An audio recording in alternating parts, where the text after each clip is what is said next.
A paz do Senhor, um bom dia a todos. Estamos de novo, mais uma vez, no nosso pão diário. Todos os dias reflexões bíblicas para vocês, estudos em alguns dias especiais, reflexões das nossas lições bíblicas da escola dominical. Sempre estaremos juntos, buscando falar um pouco da palavra de Deus, trazer mensagens para a sua vida. E, se for da vontade de Deus, esse canal vai crescer, se tornar um grande canal para poder alcançar mais e mais pessoas.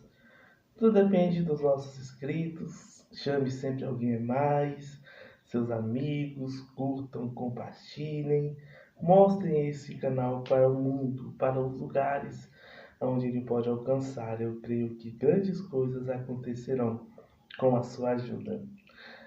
Muito obrigado por você estar hoje comigo. Segunda-feira. Vamos para o nosso pão de hoje? Pão diário. A nossa reflexão hoje está em Filipenses capítulo 2, versículo de número 5 em diante. Filipenses 2, 5. Com a Bíblia, você dá esses versículos de cor. Filipenses capítulo 2, versículo 5 diz assim: Que haja em vós o mesmo sentimento que houve em Cristo Jesus, que sendo em forma de Deus, não teve por usurpação ser igual a Deus, mas antes aniquilou-se a si mesmo, tomando a forma de servo, fazendo-se semelhante aos homens. E achado na forma de homem, humilhou-se a si mesmo, sendo fiel até a morte e morte de cruz. De modo que Deus o exaltou sobremaneira, e lhe deu o nome que está acima de todo nome, para que ao nome de Jesus todos os joelhos se dobrem, dos que estão nos céus, na terra e debaixo da terra, e que toda boca confesse que só Jesus é o Senhor, para a glória de Deus Pai. Que mensagem bonita, não é? Escrita por Paulo na carta aos Filipenses. Vamos explicar um pouco essa mensagem?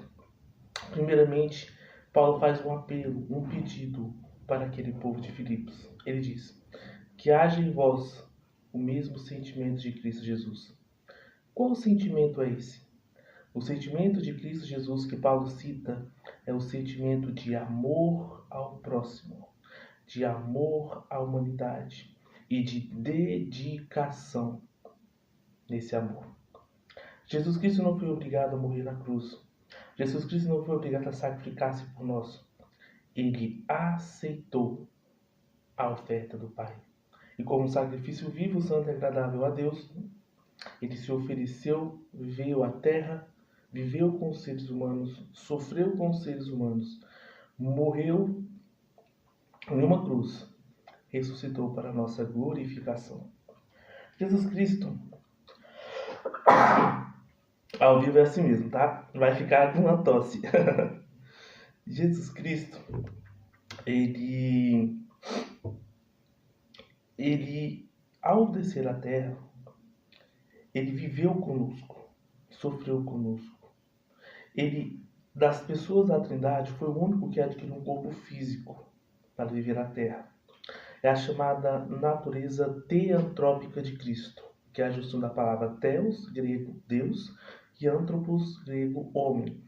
É a ideia de Deus 100% homem e 100% Deus, Jesus Cristo. A chamada união hipostática, ou seja, das hipóstases, das substâncias divina e humana em Cristo Jesus. E Paulo vai dizer que sendo em forma de Deus, ou seja, tendo a glória de Deus, não teve por usurpação ser igual a Deus, ou seja, ele desce à terra e abre mão de sua glória na totalidade, ou seja, se Jesus vem como Deus total à terra, ele não conseguiria sequer conviver na terra, porque o ser humano consegue sequer ver Deus. Então ele abriu mão dessa sua glória no sentido magnífico para que ele conseguisse viver com os seres humanos. Mas humilhou-se a si mesmo, tomando a forma de servo. A palavra servo aqui é a palavra escravo. Olha que coisa, né? Ele tomou a forma de servo, como um escravo, como uma pessoa sofredora. Isaías 53 vai dizer do Cristo sofredor. Vai dizer, pelas suas pisaduras fomos sarados. Vai dizer que ele era desprezado, mais indigno dentre os homens, mas que Deus o havia escolhido. Então, Jesus Olha só que coisa extraordinária. Billy Graham certa vez disse, referindo-se à ida do homem à Lua em 1969, ele disse: o maior feito do mundo, a maior notícia do mundo, não foi quando o homem subiu até a Lua, mas sim quando Deus desceu à Terra. Então, Deus descer à Terra é a maior história da humanidade. Deus, o Criador do universo, que tem as galáxias e os aglomerados das galáxias na sua palma da sua mão, se diminuiu de tal maneira que conseguiu caber na Terra. Se diminuiu de tal maneira que conseguiu caber no nosso mundo. Se diminuiu de tal maneira que conseguiu caber na barriga de uma mulher, de uma mãe. É a maior prova de amor. Um Deus todo-poderoso que se diminui para ser um ser humano, para viver conosco, sofrer conosco e nos dar a redenção. E vai dizer, tomando a forma de servo, fazendo-se semelhante aos homens.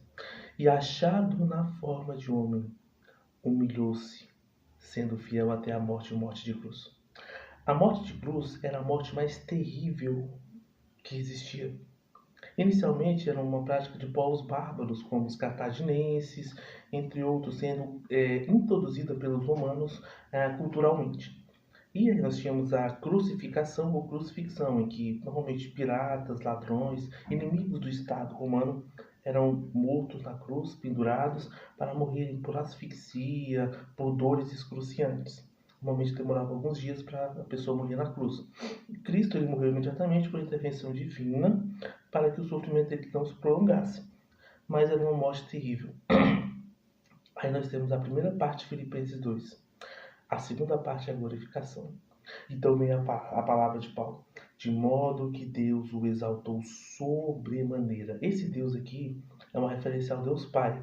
Deus Pai exalta o Filho de maneira extraordinária. Vai dizer a Bíblia que após a morte, Jesus veio até as partes mais baixas da terra e a pregou, ou seja, fala, declara a sua vitória àqueles seres que estão nas partes baixas da terra. Efésios vai dizer que ele leva cativo o cativeiro quando ele morre. O que significa isso? Levar cativo o cativeiro era a ideia de que, antes da morte e a ressurreição de Cristo, céu e inferno poderiam se conectar. Ou seja, quem estava no céu ou no seio de Abraão poderia ver alguém que estava condenado, como a história de Rico e Lázaro. Então existia uma espécie de possibilidade de um ver o outro. E o que ocorre? Quando Jesus morre, esse cativeiro ele é retirado. Há uma divisão entre céu e inferno e as pessoas não têm mais essa comunicação. O seio de Abraão está em outra dimensão e o inferno propriamente dito também. Então, nós temos essa virada na história. Tanto que na ressurreição de Cristo, alguns santos que morreram ressuscitam, andam pela terra, andam por Jerusalém. É um evento extraordinário. E após isso, ele volta à terra e permanece um espaço de 40 dias com seus discípulos. E vai dizer, Deus exaltou sobremaneira. E eu lembro das passagens de Salmos que vai dizer, levantai, ó portas, as vossas cabeças. Levantai, ó portais eternos, para que entre o Rei da Glória. Quem é esse Rei da Glória? O Senhor dos Exércitos. Referência direta a Cristo, em sendo entronizado nos céus após o seu sofrimento. Aquele que foi rejeitado pelos sabidos da sua época, pelos grandes teólogos judeus, foi entronizado nos céus. Como diz a passagem, a pedra que os edificadores rejeitaram virou pedra de esquina. Foi Deus quem fez isso, e é coisa maravilhosa aos nossos olhos. Paulo vai continuar. Deus o exaltou de maneira e deu a ele um nome que está acima de todo nome, para que ao nome de Jesus se dobrem todos os joelhos, no céu, na terra, debaixo da terra. Primeiro, o nome de Cristo se tornou o nome sobre todos os nomes. É o nome a qual nós nos dobramos. É o nome qual o cristianismo se baseia. É o nome mais conhecido da terra e é o nome mais reverenciado e adorado da terra. O nome de Cristo foi exaltado diante de todos. E ele vai dizer, dos céus, pleiade celestial, da terra, seres humanos, e debaixo da terra. É uma referência à ideia do inferno como algo embaixo da terra, tirada principalmente da época em que dos tempos em que inferno e céu, ou seio de Abraão e Hades, eles poderiam se comunicar, estariam próximos uns aos outros, como na história de Lázaro. Então, esses debaixo da terra, seres caídos, as profundezas elas sempre são identificadas como algo ligado às trevas, a Satanás, ao inferno, aos demônios. Então, até eles irão se dobrar, e toda língua vai confessar que só Jesus é o Senhor. O maior dos ateus do mundo hoje, um dia vai dizer que só Jesus é o Senhor, para a glória de Deus Pai. Um dia a exaltação que já existe de Cristo nos céus, nas regiões celestiais, também será feita na terra, e todo joelho vai se dobrar ao Rei dos Reis. Essa é a nossa reflexão, pão diário de hoje. Que Deus possa abençoar a vida de vocês, que os dias de vocês sejam abençoados, semana abençoada, todas as suas responsabilidades durante essa semana sejam cumpridas, que Deus abençoe quem precisa, quem está passando por dificuldades na vida financeira, na vida espiritual, na saúde, em qualquer área. Deus vai te abençoar. O nome que está acima de todos os nomes vai lutar por ti. Somente faça a vontade dele e ele irá te honrar.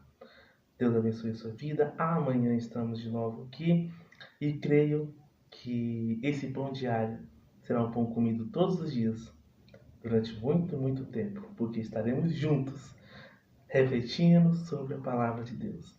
Espero vocês no próximo vídeo. Que Deus possa abençoar. A paz do Senhor.